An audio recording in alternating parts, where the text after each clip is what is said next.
జగన్ నిన్న బస్సు యాత్రలో జరిగినటువంటి దాడి అది మామూలు దాడి కాదు, కుట్రపూరితంగా జరిగిన దాడి.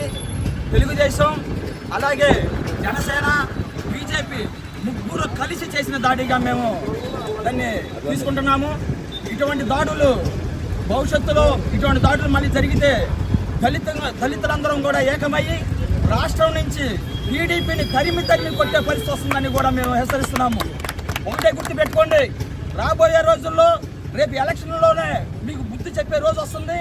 ఓటరు ఓటుతో బుద్ధి చెబుతారు. జగన్మోహన్ రెడ్డిని 175కి 175 నియోజకవర్గాల్లో గెలిపించేదానికి మీరు రాళ్ళతో కొడుతున్నారని ప్రజలకు అర్థమైంది. ఆ గెలుపును తట్టుకోలేక రాళ్ళతో కొడుతున్నారు. ఇటువంటి వాటిని మేము క్షమించము. మన ఏటుకూరు రోడ్డు బొమ్మల సెంటర్లో ఈరోజు అంబేద్కర్ జయంతి సందర్భంగా వాగ్దానం చేస్తున్నాము. రేపు ఎలక్షన్లో జగన్మోహన్ రెడ్డి గారిని సీఎంని చేసి తెలుగుదేశం పార్టీని ఆంధ్ర రాష్ట్రంలో కనపడకుండా చేయడానికి దళితులు అందరూ కూడా ఏకం కావాలని కోరుకుంటున్నాను. జై జగన్, జై జగన్.